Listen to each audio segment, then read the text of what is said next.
요한복음 19장. 그래서 빌라도는 예수님을 데려가 채찍질하였다.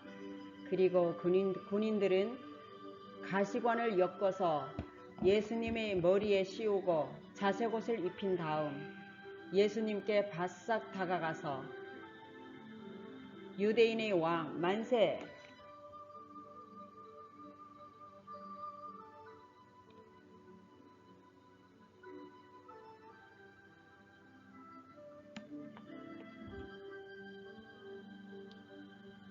하고 조롱하며 예수님의 뺨을 후려쳤다. 빌라도는 다시 밖으로 나와 유대인들에게 내가 그 사람을 여러분 앞에 데려오겠소. 여러분은 내가 그에게서 죄를 찾지 못한 것을 알게 될 것이요 하였다. 예수님이 가시관을 쓰고 자주색 옷을 입은 채로 나오시자 빌라도가 그들에게 보시오 이 사람이요 하였다. 대제사장들과 성전 경비병들은 예수님을 보고 큰 소리로 십자가에 못 박으시오 십자가에 못 박으시오 하고 외쳤다. 그러나 빌라도는 당신들이 데려가서 십자가에 못 박으시오 나는 그에게서 죄를 찾지 못하였소 하고 대답하였다. 그래도 유대인들은 우리에게도 법이 있습니다. 저 사람이 자기가 하나님의 아들이라고 하였으니 우리 법대로 하면 마땅히 처형되어야 합니다 하고 우겨댔다. 빌라도는 이 말을 듣고 더욱 두려워서 다시 관저로 들어가 예수님께 너는 어디서 왔느냐 하고 물었다. 그러나 예수님이 아무 대답도 하지 않으시자 빌라도가 나에게 말하지 않을 셈이냐 내게는 너를 놓아줄 권한도 있고 십자가에 못 박을 권한도 있다는 것을 모르느냐 하였다.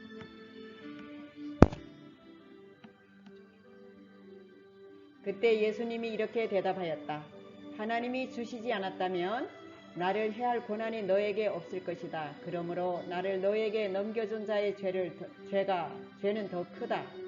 그때부터 빌라도가 예수님을 놓아주라고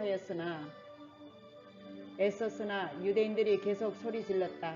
이 사람을 놓아주면 로마 황제의 충신이 아닙니다. 누구든지 자기를 왕이라고 하는 사람은 황제를 반역하는 자입니다.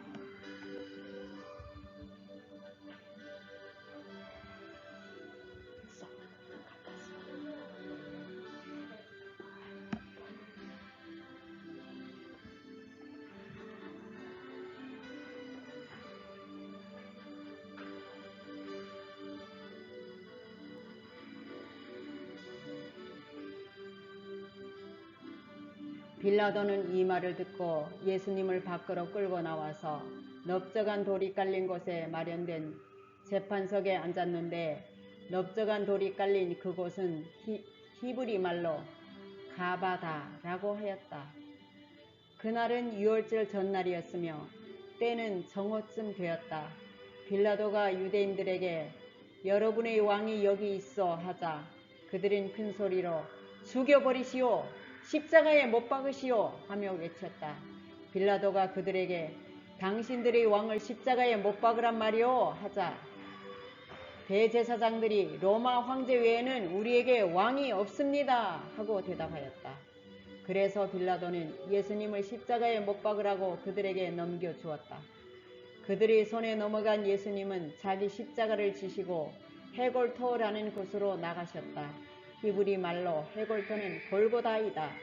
거기서 그들은 예수님을 십자가에 못 박고 다른 두 사람도 예수님의 양쪽에 각각 하나씩 못 박았다. 빌라도는 유대인의 왕 나사렛 예수라는 죄패를 써서 십자가 위에 붙였다. 예수님이 십자가에 못 박으신 곳이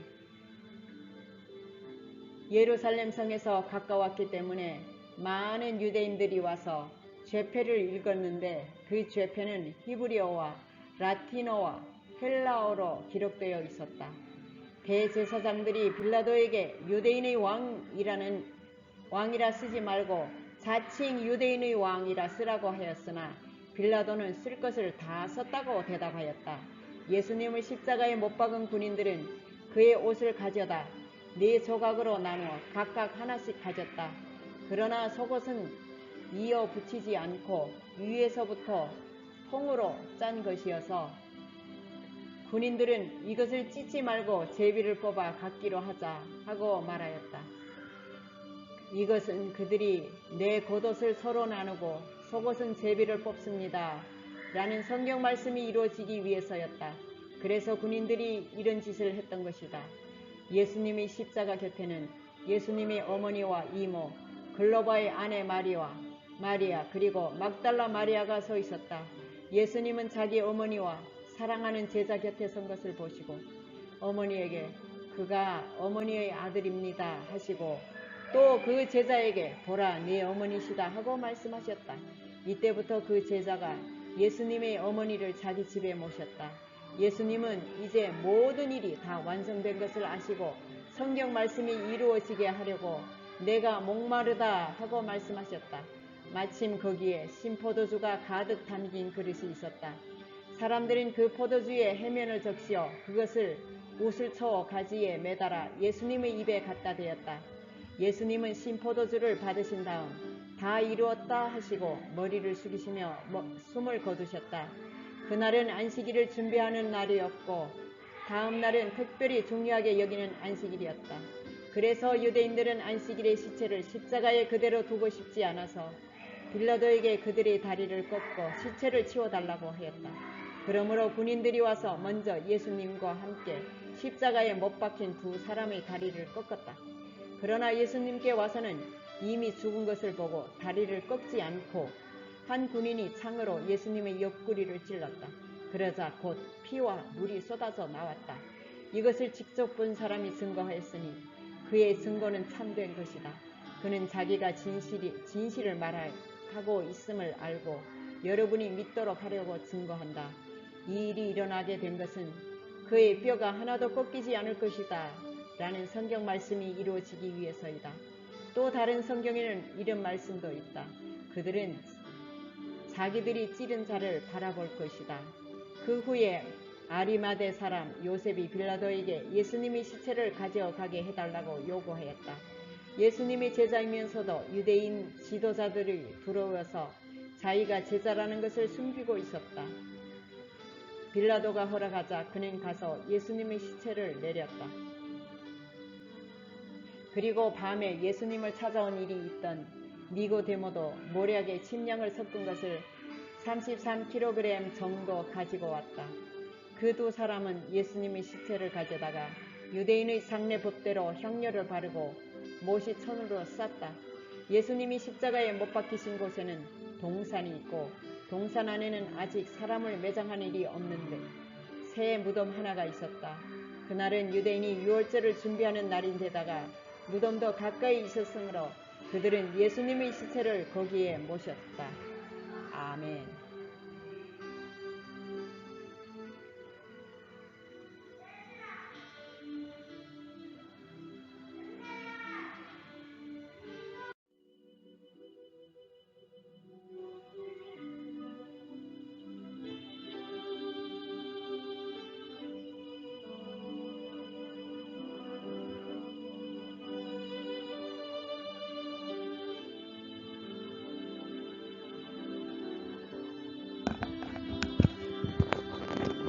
요한복음 20장. 안식일 다음날 이른 새벽 아직 어두울 때에 막달라 마리아가 무덤에 가서 보니 무덤을 막았던 돌이 옮겨져 있었다. 마리아는 시몬 베드로와 예수님이 사랑하시던 제자에게 달려가 누가 주님을 무덤에서 가져갔는데 어디에 두었는지 모르겠어요 하였다. 그래서 베드로와 다른 제자가 무덤을 향해 떠났다. 두 사람이 함께 달려갔으나 베드로보다 다른 제자가 먼저 무덤에 도착하였다. 그는 구부려 못이 천만 있는 것을 보고 안으로 들어가지는 않았다. 그때 뒤따라온 시몬 베드로가 무덤에 들어가 보니 못이 천이 놓여 있었고 예수님의 머리를 쌌던 수건은 모시천과 함께 놓이지 않고 따로 개켜져 있었다. 그제서야 먼저 무덤에 왔던 다른 제자도 들어가 보고 믿었다.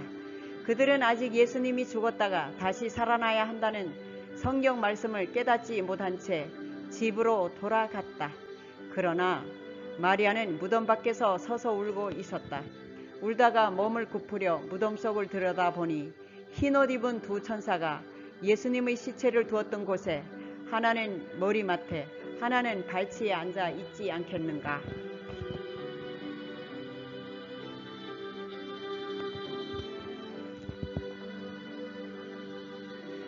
천사들이 마리아에게 여자여 왜 우느냐 하고 물었다. 그래서 마리아는 누가 내 주님을 가져갔는데 어디에 뒀는지 모르겠습니다 하고 대답하였다. 이 말을 하고 뒤를 돌아보았을 때 예수님이 거기 서 계셨으나 마리아는 그분이 예수님인 것을 몰랐다. 예수님은 마리아에게 여자여 왜 우느냐 누구를 찾느냐 하고 물으셨다.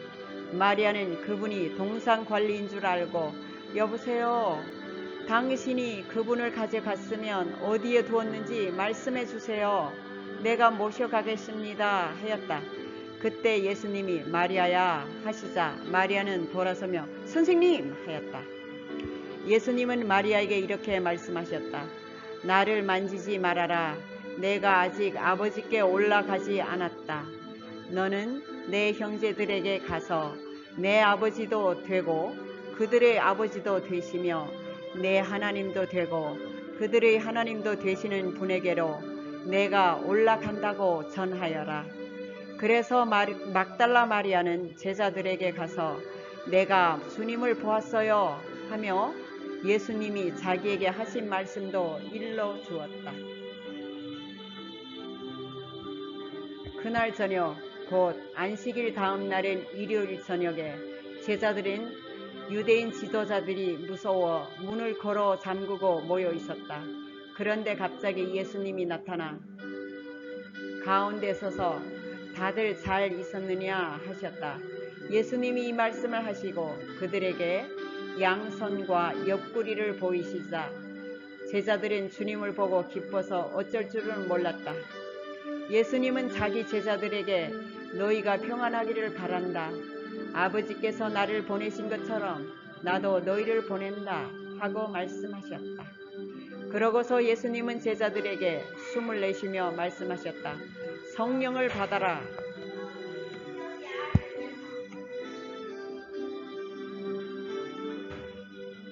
그러고서 예수님은 제자들에게 숨을 내쉬며 말씀하셨다. 성령을 받아라. 너희가 누구 죄든지 용서하면 그들이 용서를 받을 것이며 너희가 용서하지 않으면 그들의 죄가 그대로 있을 것이다. 12 제자 중 디두모라는 도마는 예수님이 오셨을 때 그들과 함께 있지 않았다. 다른 제자들이 도마에게 주님을 보았다고 했을 때 그는 예수님이 손바닥에 있는 못자국을 보았고 또 그 못자국에 손가락을 넣어보며 예수님이 옆구리에 손을 넣어보지 않고는 믿지 않겠다고 말하였다. 8일 후에 제자들은 다시 집안에 모여 있었고 거기에는 도마도 함께 있었다. 그때 문이 잠겼는데 예수님이 나타나 그들 가운데 서서 다들 잘 있었느냐 하고 말씀하셨다. 그러고서 도마에게 내 손가락을 내밀어 내 손바닥에 넣어보고 내 손을 내밀어 내 옆구리에 넣어보아라. 그리고 믿음 없는 자가 되지 말고 믿는 자가 되어라 하셨다. 그러자 도마는 나의 주님이시여 나의 하나님이십니다 하고 대답하였다.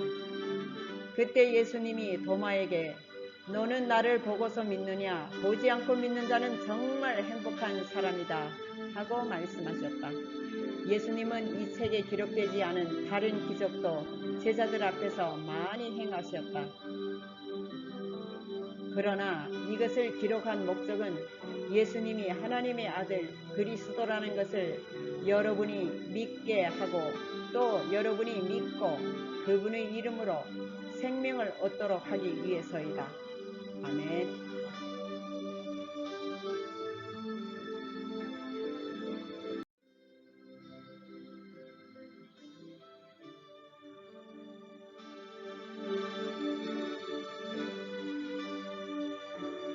요한복음 21장.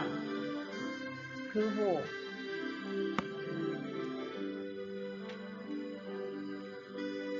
예수님은 디베라 바닷가에서 제자들에게 다시 자기를 나타내셨는데 그 일의 경위는 이렇다. 시몬 베드로와 디두모라는 도마와 갈릴리 가나 사람 나다나엘과 세베대의 아들들과 그 밖의 두 제자가 함께 있었다. 그때 시몬 베드로가 물고기를 잡으러 간다고 나서자 나머지 사람들도 함께 가겠다고 따라 나섰다. 그들은 배를 타고 바다로 나갔으나 그날 밤 아무것도 잡지 못하였다. 날이 밝아올 무렵 예수님이 바닷가에 서 계셨으나 제자들은 그분이 예수님인 줄 알아보지 못했다. 예수님이 제자들에게 얘들아 고기를 못 잡았느냐 하고 물으시자 그들은 한 마리도 잡지 못했습니다 하고 대답하였다. 예수님은 제자들에게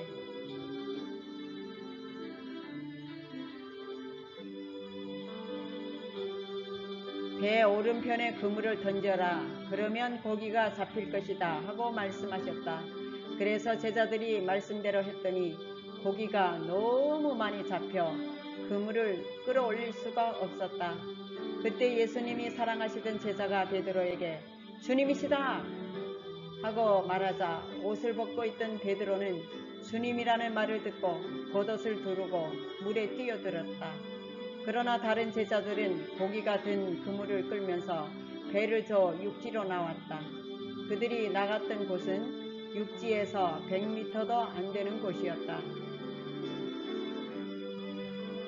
제자들이 육지에 올라와 보니 숯불 위에 생선이 놓여 있었고 빵도 준비되어 있었다. 예수님은 제자들에게 지금 잡아온 고기를 좀 가져오너라 하고 말씀하셨다. 시몬 베드로가 배에 올라가 그물을 육지로 끌어올려 놓고 보니 그물에는 큼직큼직한 고기가 153마리나 가득 들어 있었다. 이와 같이 고기가 많아도 그물이 찢어지지 않았다. 예수님은 제자들에게 자 와서 아침을 먹어라 하고 말씀하셨다. 제자들은 그분이 주님이신 것을 알았기 때문에 누구십니까? 하고 묻는 사람이 아무도 없었다. 예수님은 빵을 집어 제자들에게 나눠주시고 생선도 그렇게 하셨다. 예수님이 부활하신 후 제자들에게 나타나신 것은 이것이 세 번째였다. 식사가 끝난 후 예수님은 시몬 베드로에게 요한의 아들 시몬아 네가 이 사람들보다 나를 더 사랑하느냐 하고 물으셨다. 베드로가 그렇습니다 주님. 내가 주님을 사랑하는 것을 주님이 아십니다 하고 대답하자 예수님이 내 어린 양들을 먹여라 하고 말씀하셨다. 예수님은 두 번째로 베드로에게 요한의 아들 시몬아 네가 나를 사랑하느냐 하고 물으셨다. 베드로가 그렇습니다 주님. 내가 주님을 사랑하는 것을 주님이 아십니다 하고 대답하자 예수님이 내 양을 쳐라 하고 말씀하셨다. 예수님은 세 번째로 베드로에게 요한의 아들 시몬아 네가 나를 사랑하느냐 하고 물으셨다. 베드로는 예수님이 세 번이나 물으심으로 슬픈 표정을 지으면서 주님은 모든 것을 아십니다. 내가 주님을 사랑하는 것을 주님이 아십니다 하고 대답하였다. 그러자 예수님이 베드로에게 말씀하셨다. 내 양을 먹여라. 내가 분명히 너에게 말해둔다. 네가 젊었을 때는 스스로 네 옷을 차려입고 원하는 곳에 마음대로 다녔으나 네가 늙으면 너는 팔을 벌리고 다른 사람이 네 옷을 입혀 네가 원하지 않는 곳으로 너를 데려갈 것이다. 예수님이 이 말씀을 하신 것은 베드로가 어떤 죽음으로 하나님께 영광을 돌릴 것인가를 알리시기 위해서였다. 그러고서 예수님은 베드로에게 나를 따르라 하고 말씀하셨다. 베드로가 돌아보다 보니 예수님이 사랑하시던 제자가 뒤따라오고 있었다. 그는 최후의 만찬 때 예수님의 품에 기대 누워 주님을 파는 자가 누굽니까? 하고 묻던 자였다. 베드로는 그를 보고 예수님께 주님, 이 사람은 어떻게 되겠습니까? 하고 물었다. 예수님은 베드로에게 내가 다시 올 때까지 그가 살아있기를 내가 바란다. 고해도 그것이 네게 무슨 상관이냐? 너는 나를 따르라 하고 말씀하셨다. 이 말씀 때문에 그 제자는 죽지 않을 것이라는 소문이 제자들 사이에 퍼졌다. 그러나 예수님의 말씀은 그가 죽지 않는다는 것이 아니라 내가 다시 올 때까지 그가 살아있기를 내가 바란다 고 했고 해도 그것이 네게 무슨 상관이냐 하고 말씀하신 것뿐이었다. 이 일을 증거하고 기록한 사람이 바로 그 제자이다. 우리는 그의 증거가 참된 것임을 안다. 예수님이 하신 일들이 이 밖에도 많이 있으나 그것을 낱낱이 기록한다면 이 세상에 그 책을 다 둘 곳이 없을 것이다. 아멘.